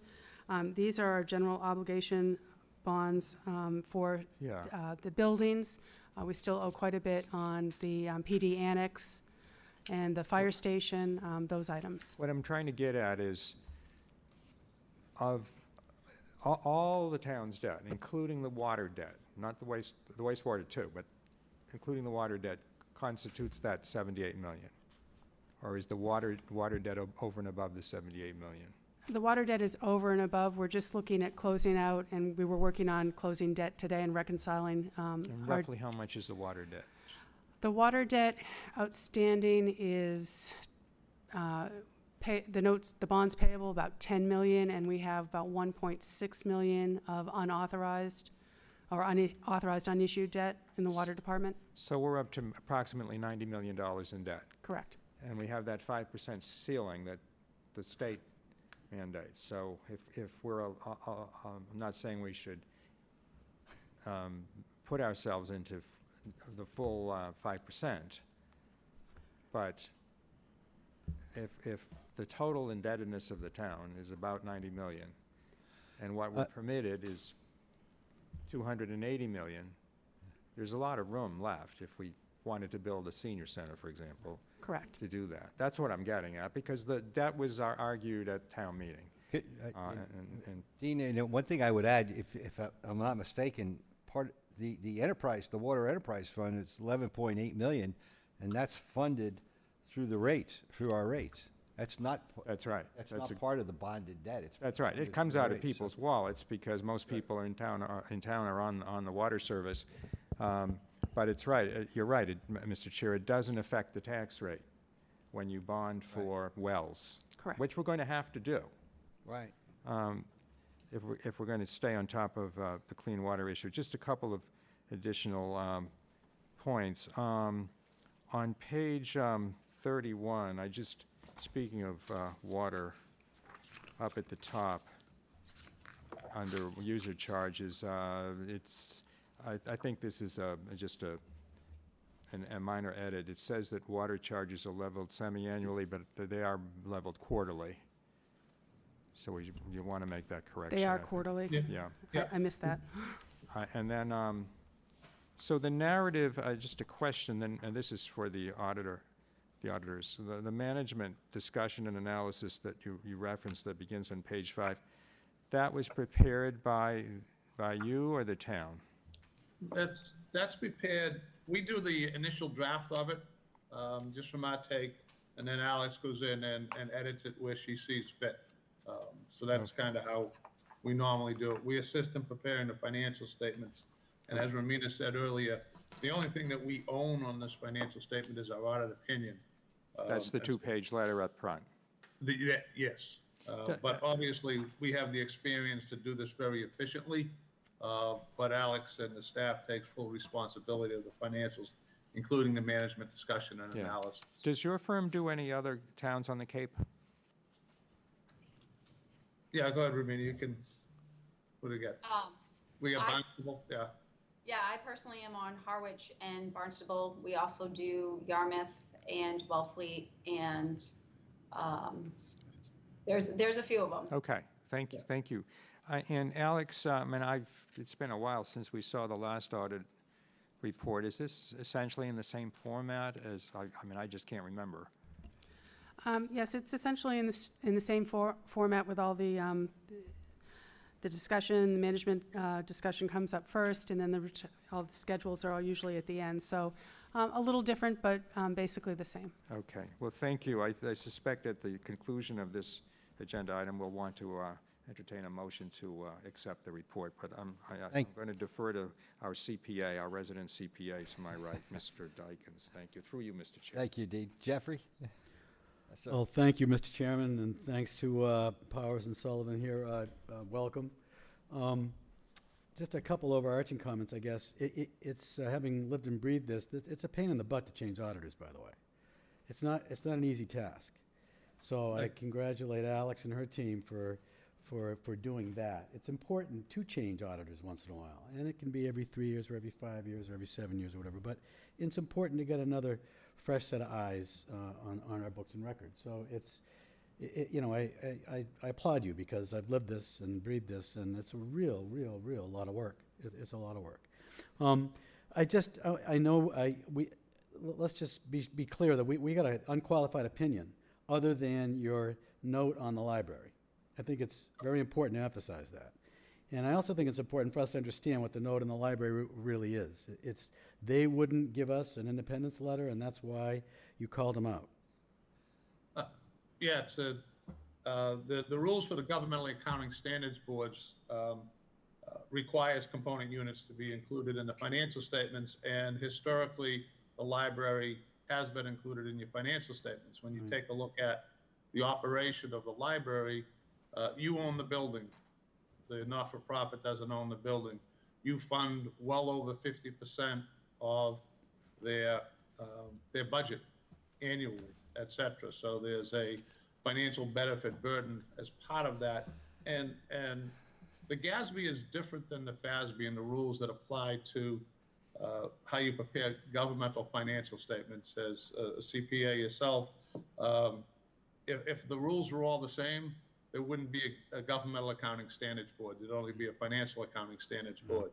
And so when we evaluated this and what the town had historically done, we determined that it should be included and continue to be included as a component unit. Now, the other auditors, Quality Firm, they go through that. We had no issues with their financial statements. It's just that we place reliance on the other auditors for the report in relation to the town of Chatham, including its own, books, which is unqualified opinion, but the qualified, since we didn't get the independence letter from them, we couldn't rely on their opinion. But I am, probably almost certain that the numbers are good, knowing the firm and knowing what's going on. But without that, our hands were tied at this point in time. So, thank you, Jim. You and I understand that, but I think it's important to understand what that independence letter is or isn't. I think we need a definition for some of the folks that aren't CPAs. Okay, and so in order to provide, we're not part of the town. We're hired to do a job, but in order for our audit opinion to mean anything, for anybody to look at it, and what we're doing is we're opining, giving an opinion on the town's financial statements and all of its component units, and to let the reader know whether or not they fairly present the financial position and results of operation for fiscal year 2020. In order to do that, an auditor has to be independent of any undue influence that could affect that independence and question our ability to give that opinion that people can rely on. And so the AICPA and the boards, et cetera, require that we go through a process to maintain that independence, both in appearance and also from an actual standpoint. And we are independent. We go through that rigorous test as we go through it, and we believe that we're independent for the town to give an unqualified opinion on the town financial statements. And since we did not audit the component unit and another auditor did, we need to get audit evidence that they confirmed that they were in fact independent. Since they didn't do that for inclusion into this as a component unit, they did not want to sign that independence letter saying that we're confirming that we're independent. And if we got that, there wouldn't be a qualification. Since we didn't, we had to put a qualification in the audit opinion, and we were relying on their opinion anyways. However, it's just a technicality. I don't know if that explains it to the layman out there that's not a CPA, but you know, you can't audit your own books, look at it that way. So Alex couldn't give an opinion on her books that anybody could rely on, whether it's people that invested in your $90 million worth of bonds to make sure that you have accurate representation of where you are, your financial position. But that's why you need separate auditors. Thank you, Jim. I prefer, I hope that, you know, we kind of don't have this next year. I don't know what the plan is to kind of avoid it. I might ask Alex. It's not a big deal. We get an unqualified opinion for the town. We should be very comfortable with that. It's very good. And we do a great job. However, it's just cloudy, and I don't. The form of the opinion I don't like because there's a, you know, cloud over it all. It's a technical cloud, but a cloud. Go ahead, Alex. Yes, thank you. Yes, I did contact the library director, and she's been in contact with, I believe, the trustees as well, to discuss this. And unfortunately, we couldn't get an independence letter this year in time for the audit to be issued, but they're going to work with their audit firm to ensure, and the town has asked that, you know, they ensure that they make that a requirement of their audit firm for next year, so we don't have this. And Good. Go ahead, Romina Jim. and I will work with the firm to do whatever we need to do in order to explain what we know and what we're coming from related to that, and why we consider that an agreement with the town to include that as a component unit. So, and part of the problem, I think, this year too was being hired so late in the middle of a pandemic. It was, lack of a better way to put it, a weird year for all our audits. And like Romina said earlier, the town did an excellent job getting all of the information to us in a limited time span. But we needed to get this audit issued, you know, hopefully before year end. Obviously, it's a lot later than we'd like to. And with the accelerated timetable next year, which, well, actually this year, where we're starting the audit in August, well, we already began the audit as we've gone through. We'd like to have this definitely resolved no later than, say, maybe September or October, so we know where we stand. Great, super, thank you. Just a couple follow-ups. What's the lease revenue on the water tower? Who pays us lease revenue? We get lease revenue from the rental of the standpipes where the cell towers are, the cell phone providers. And that was one of my questions for the auditors because, again, we get certain money in, and I'll let them explain why there's so much money for FY 2020 Thank you. coming in. Thank you. You okay, Jeff? No, I'd like to hear from the auditors why there's so much money in. It's a big number. Romina, I think that I'd asked that question of you, and it was to recognize the lease revenue that we receive, I believe about 300 or 600 in cash each year. Yeah, so usually it's about $300,000, and in FY20 there was an additional lease, and that was about 900. Trying to get that exact number. It was $980,000 or somewhere close to that, and that caused the increase in that because we showed the full amount of that revenue in FY20. Okay, thank you.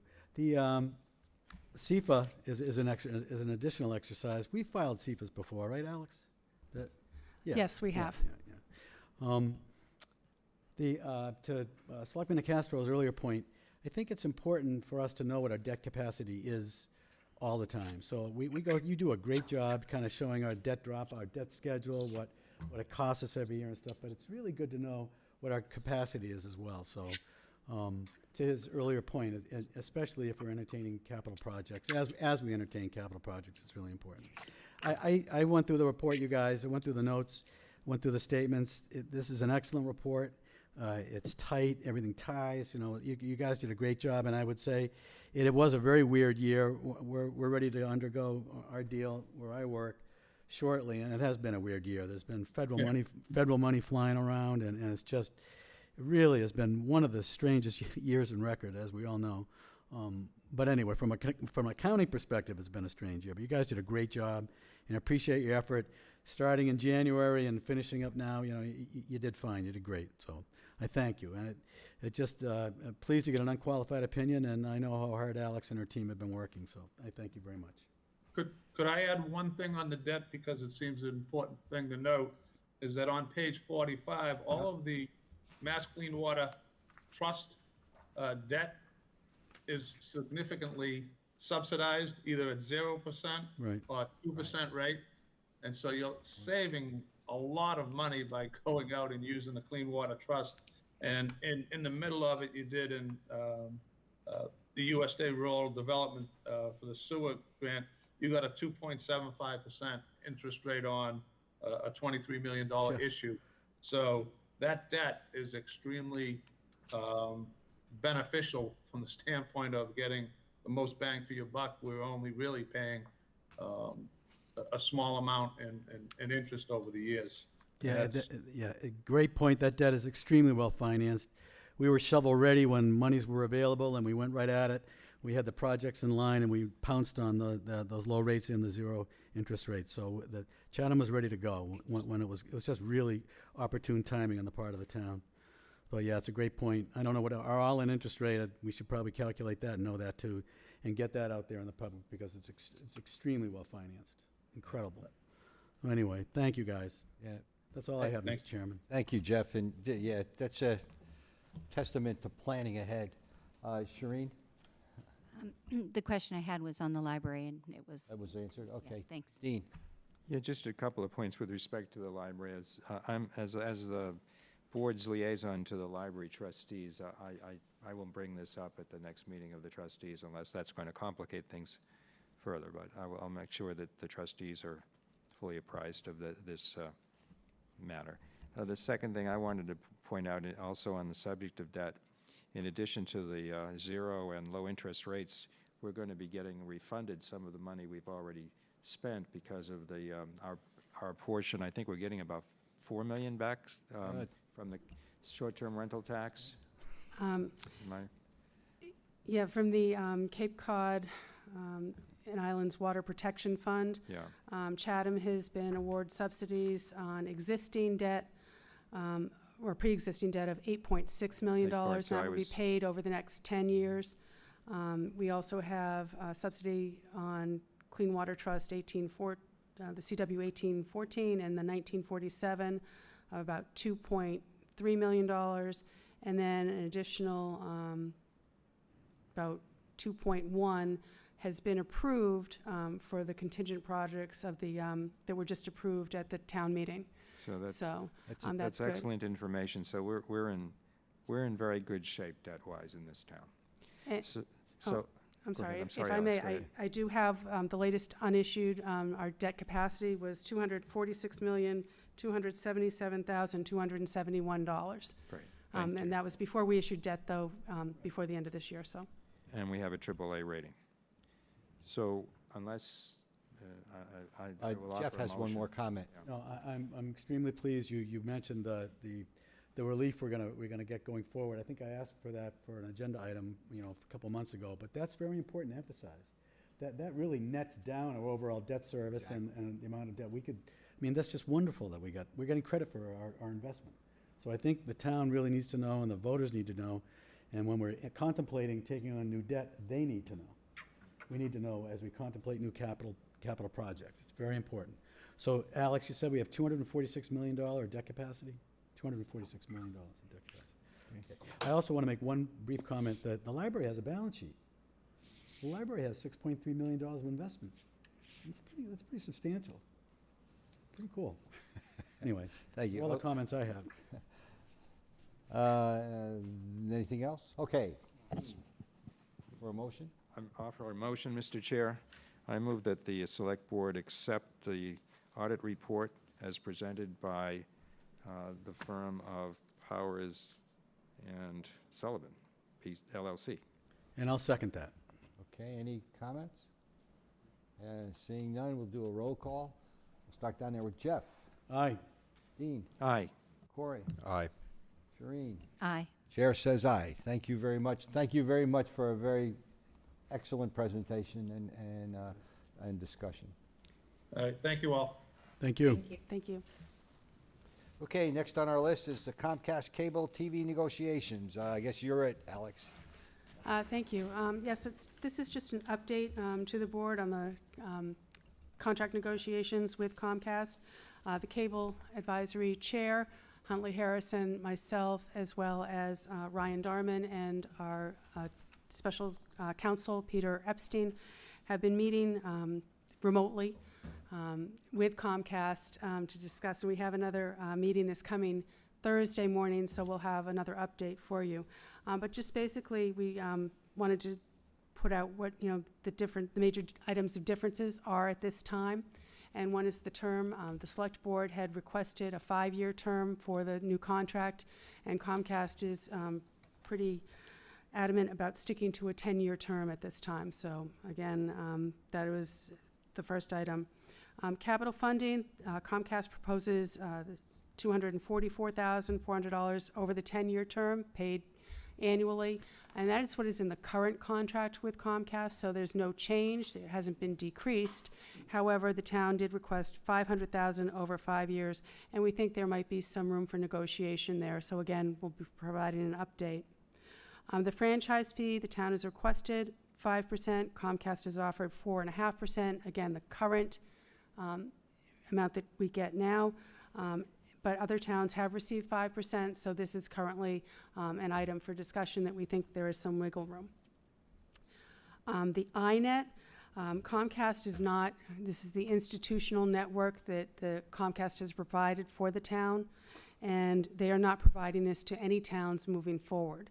However, they are amenable to a side agreement or a side letter outside of the contract for the iNet, and there's going to be more discussion on this because basically the town would have to replace the iNet with its own fiber optic connections between town buildings, something that we would look to do in the capital plan, and I believe we have started that, but again, that is under discussion.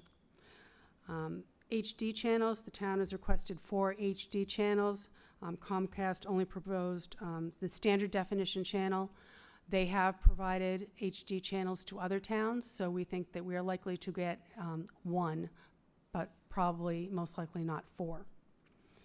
And then a senior discount. The town had requested senior discounts, and this is something that is available to other towns, and they have done, and I believe this would also be a side letter of agreement. So that's where we're at right now. Again, as I said, we have another negotiation scheduled for June 24th, and we were thinking that perhaps the board might want to have an update where we could go into more detail in an executive session, and that would be for June 29th. As you might be aware, we're quickly approaching the end of the current license agreement, and if we do not sign an agreement to renew by July 11th, the option available to the board, and it is something that is done according to our attorney, is that we would issue a preliminary denial and keep on going through negotiations. Comcast would still operate, so there's no risk of that, but that is just the procedure moving forward if we cannot come to an agreement before July 11th. Thanks, Alex. Dean, then Jeff, and then Corey. Thank you, Mr. Chair. Just two quick questions, and I don't want to go into the subject of negotiation because we're maybe doing that in executive session, but the 5-year contract versus the 10-year contract term, is that still an open issue, or we haven't seeded that at this point, if you can say? That's where the town is, Comcast has not issued any 5-year contracts. They are very, I think, looking for a 10-year contract. The idea of having a 5-year contract means that in the next year and a half to 2 years, we'd be in negotiations again with Comcast. What do we have now, a 10-year contract? It's a 10-year term, yes. And capital funding, what is that? Capital funding is the funds for capital for the public, educational, and governmental physical locations. So for our upgrades to our equipment, et cetera. How much do we get now? We currently get $24,400 each year. Okay. So again, that $244,000 is what is in the current contract, but we had requested more for equipment. All right, thank you. Okay, Jeff? So just to be clear on that last point, so right now we get 2.4 million, we're looking for 5 million. No, that's Okay, over the that's term of over the the term. contract. Oh, So we get No, I'm just- 24,000 per year. We're looking for 50,000 per year, that was a little tongue-in-cheek, Alex. I'm not Yeah. gonna- or 100,000 per year. Yeah, you put it in the wrong place. It would be nice to get that amount of Yes, money. it would, but I understand. The franchise fee, it looks like we're fairly close, so I'm not gonna pound on that, but talk to me about the INET. We've asked them to continue to support, and that's our internet for intra-government. This is for our use in the town's offices. Yeah, it's the institutional network where we Okay. have the hub end is at the Chatham Elementary School, and then it all the has the feeds to the different buildings. So this isn't for the TV. This is for our infrastructure. So it's a big idea. To replace the INET, we'd have to get fiber optic and connect all the buildings. Okay, and to that point, is One Cape service Chatham? One Cape's fiber optic Yes. network on the Cape. Okay, so I didn't know whether that's an alternative or not, or whether, it's worth investigating. I've had some experience with them, but, okay. And then, I guess that's all I had. Thank you, and good luck. I don't think they're gonna go anything less than 10. Corey? The term was going to be my big question. I think that I'm getting the impression that they're dug their heels in at 10, which is what we've had in the past. So probably no compromise. But I mean, so no, I don't have any other questions. I don't know. Yeah, Mike, Shereen, no, I just to comment, I understand why they might want to have a 10-year contract, but to push to have SD over the next 10 years, give me a break. I mean, HD is going to be passé in 10 years. I shouldn't say it that way, but technology is moving so fast. I mean, and I get that, and I guess that's my only comment. I agree. This will probably be tough with them, but at the same time, they're changing quite a bit, and Comcast is moving. Their internet service is becoming very, very fast on a cable network, and there's no reason we can't get some of that. I would think if we're a town, especially when you think of wanting to have fiber optics between buildings and so forth. So that's. Yeah, again, as I said, the INET could be a side letter of agreement, and we have a draft that we've reviewed, and we'll be talking about that on Thursday. Okay, I personally, you brought up an executive session. I don't think that's a bad idea unless anybody has any comments or questions. So we'll work that in the schedule. Okay. There's no motion or anything. Anything else? Thank you, Alex. Okay, next is social media policy. Is that Jill, Shauna?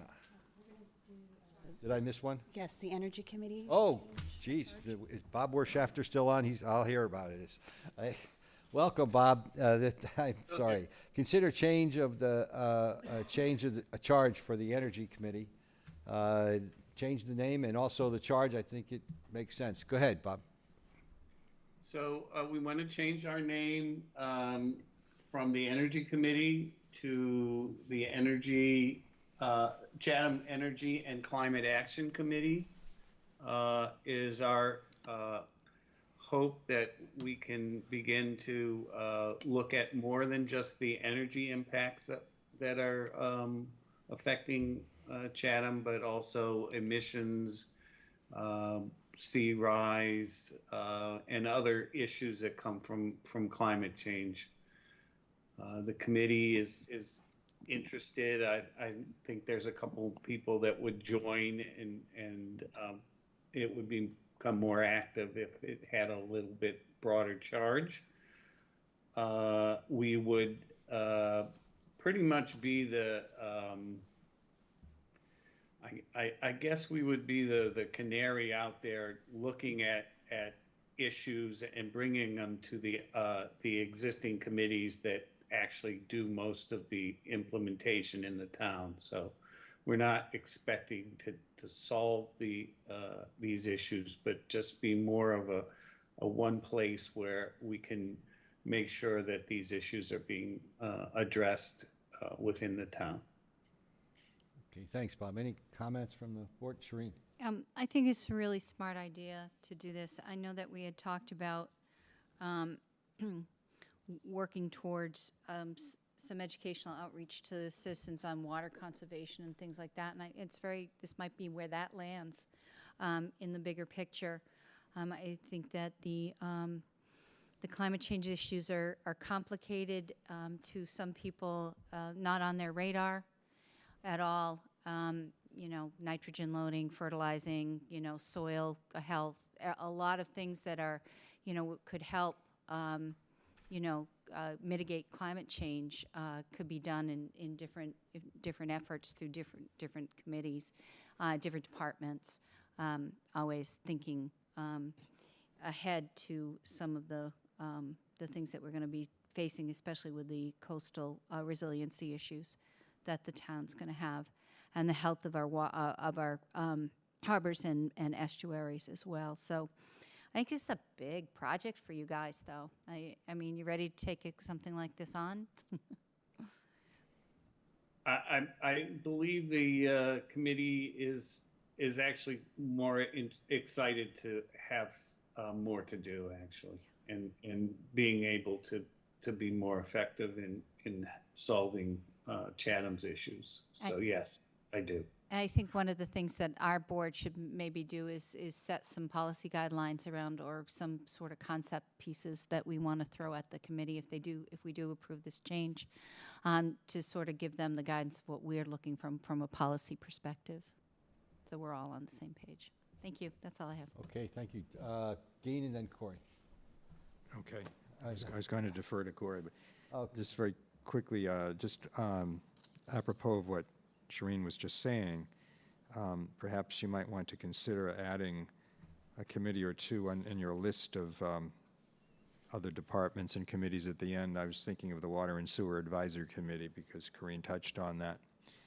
And I just, looks like there's the old nomenclature for the Board of Selectmen is on there, so that should be updated. And I think it's the Shellfish Advisory Committee. Bob, just one question. Is your committee up to full complement right now, or do you have some vacancies? We could actually use a couple of additional people, yes. Okay. Thank you. I think this is a good idea. Thank you, Dean. Corey? No, actually, the other segue is, I was curious what the complement of the committee was, if there was a couple open seats, and because with the expansion of the name and the charge, you will get some broader interest, hopefully. So I guess the question is are the number of seats that are currently on the committee probably going to be adequate for the charge? And I think the answer is yes. We just need to fill those extra seats. Is that fair to say? If you're asking me, I have no idea how many we're allowed to have. We've struggled to get 3 or 4, but I know that will be interest in getting on this committee because of its expansion. So you have to tell me what my limit is, and I will help you find people to be on the Okay. committee. We'll ask Shireen. What is Shauna. I think it's 5. It was when I was on it. So I thought. All seats are filled, so maybe an expansion to 7 might be something to consider. It's Jeff. That's good, useful information. I'd bump it up a couple. I would hope that we generate some. I would hope we bump it up a couple, and because I think we're going to generate some interest. This is now really a forward-looking committee, That's right. and they're going to come up with actionable items that are going to affect a whole bunch of other committees in town. So I think you're going to need some people with some energy. I'm sorry, but with some some energy. Just to put a little history behind this, when this was first started, I was relatively new, and I was one of the newer folks on that committee when it was started in 2009, I believe. Yeah. And the push at that time was energy efficiency. What do we do? The first thing that committee came up with, and I wasn't chair, was a set of policies for the town as far as how do you leave your lights on all night? I mean, the simple stuff, the low-hanging fruit. They never had anything like that. And then the push came to belong to CVEC, and then how we're going to do with Cape Light Compact, and it pushed the idea of LED lights, which it all affects the climate in one way or another. Yep. But it saves the town a lot of money also, and that's something to consider. So, yeah, Bob, I thought you were going to get a couple of real go-getters that were interested in this kind of an approach, and it sounds like they will if we do something like this. Is that right? Is that the right way to say it? Yes. Yeah, I think that's correct. Okay. So, well, on a complement of this isn't on our agenda right now, but how large the committee is, we could come back and address that, and we could talk about that, Bob. Our charter now, where we're going right now as to whether we should approve this, and we had a couple of changes. One being that the change to the select board and also add H for water and sewer advisory. Anything else? Yeah, I think we can We can- change the makeup of the board tonight. We can? Because proposed change of Chatham Energy and Climate Action Committee, I mean, proposed Oh, that's a charge, great. I mean, it might be well worth it. Okay. It would Corey? be a reasonable expectation of the conversation that it could lead to something like that. So I would defend that. All right, good. Jeff, As would I, and I'd like to make a motion to add 2 members to the committee. and can we do it all at once and approve the charter? The change, Well, let's approve chart? the charter first, I guess, Pete, and then we'll add 2 to the committee. Okay, So I move approval of the charge as written. okay. Second, Second, as amended, right? As amended. as amended. All right, any discussion? And that amendment was we're adding water and sewer. Right, Okay, and select board, which and is, select board, yep. okay. Let me go in the middle. I'll start with Dean. Corey. Aye. Aye. Shireen. Aye. Jeff. Aye. And chair says aye. And the next motion, yep. I'd like to add 2 members to this committee, please, to the Climate Action and Energy Committee. I'll second that. Second, any discussion? Okay, Jeff. Aye. Dean. Aye. Corey. Aye. Shireen. Aye. And chair says aye. Thank you, Bob. All right, thank you, guys. You bet. Thank you. All right, now, social media policy. This is third time, and Shauna. Yes, thank you. There have been no changes since your last read. I did want to address one question that I believe it was select board member Nicastro had posed about the difference between posting on a ballot question versus a town meeting warrant article. And I think the best explanation that I can give is sort of a visual.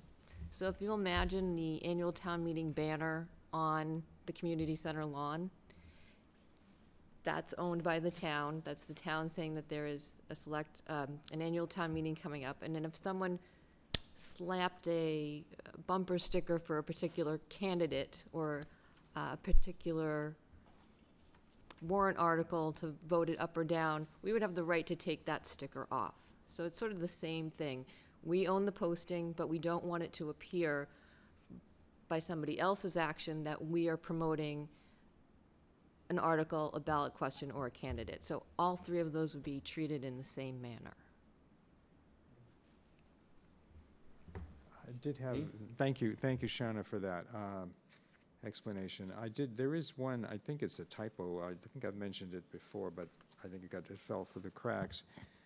On page 2, on the list of those bulleted items, 1, 2, 3, 4, 5, 6, 7th bullet, I think there's just a grammatical thing. At the end of the second line, I think after the phrase "an individual's rights," you should put a semicolon and add the word "such." Such will be deleted from this page.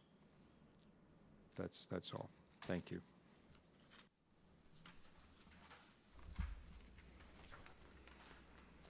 Okay, Jeff, Thank you, Mr. Chairman. I move approval. have a second? Second. Any discussion? Okay, Corey? Cautiously, yes. Shereen? Aye. Dean? Aye. Jeff? Aye. Chair says aye. Thank you, Shauna. Good job, Shauna. Okay, meeting room status update and committee schedules. Jill? Thank you, Mr. Chairman. I'm just bringing up an email that we have from Channel 18. So, as you know, the governor extended the waiver for the in-person quorum through April of 22. And we've been working to ramp up to have in-person meetings that are hybrids, such as the one that we're doing tonight. And a couple of issues as we were getting ready to go into full in-person status, we had an AMP issue with the small meeting room next door. So that is out of commission probably for another 7 to 10 days. And so that's still in the works. And this is the only meeting room that will allow for a live meeting. And at the community center, they'll be open to the public in the afternoon for afternoon meetings starting at 1 p.m. on the 28th. So there's still some limitations for committees to meet, but right now, what we're trying to figure out is with live meetings, regardless if they're hybrid or not, it does require 2 staff members from Channel 18. And right now, they're working to flex their schedules, but they might, on some days, require coverage from 8 a.m. in the morning to 9 o'clock at night. And so we're working through that and working to get hopefully some part-time staff to help augment it, but we're just not there yet. So right now, Shauna and Mark have a shared calendar for scheduling this room only, and we need probably a half an hour before, half an hour after, and half an hour, I guess it's a before and after. We have some committees, say it's a Tuesday, I think it's today's, where there is a morning meeting. I'm looking at Shauna, or there's possibly a meeting first thing tomorrow morning on a Wednesday, and maybe that's just twice a month. So what we're working on, ramping up with staffing, but asking that some of the commissions who do have live meetings or committees and boards just to remain patient for the next couple of weeks as we do ramp up and get our scheduling worked out and more importantly have staff here. And I know the governor just opened everything up for us, and we're doing a really great job, but we just wanted a little more patience from the board as well as the boards and committees. The self-service rooms at the community center, I think, will provide a lot of flexibility for the non-regulatory boards to meet, and we basically have those two or three rooms over there. There's been some tests on that, but that is requiring in-person public attendance. Those would not be a hybrid meeting or would be streamed at the same time at this time. We're working towards that later, probably in the fall or early winter. And the small meeting room will have some hybrid capacity, but nonetheless we'll be able to do a larger meeting And then the large meeting at the community center, the large meeting room, is still one that requires that we have the standard cameras and so forth. So that's not really conducive. So not much has changed there, but we're working towards it. And we do have the conference room A at 549. That's where you had your reorganization meeting. That is available, but again, it would require public participation in person. So I think that's it, Mr. Chairman, unless Shauna has anything else that she'd like to add. Thank you, Jill. Any comments? Start with Jeff, Dean, and then Corey. Thank you, Mr. Chairman. Jill, I know you're aware of this, and Shauna, but I just would ask that you prioritize the regulatory committees and that have expressed a desire to get live as soon as possible. That, and you know who they are. I won't go through the list, but most notably the ZBA and others. I mean, they're very interested in getting back live. They found being on Zoom and it has been, cumbersome. So, thank you. Yep. Thank you, Jeff. Dean? I just wanted to ask, it's not really this particular subject, but it's sort of related. Do we have any prognosis as to when we're going to have live presence of the public at the select board meetings? I think we were going to start soon after July 1st. So we Okay. were having one more meeting where we'll be doing actually public participation only by teams.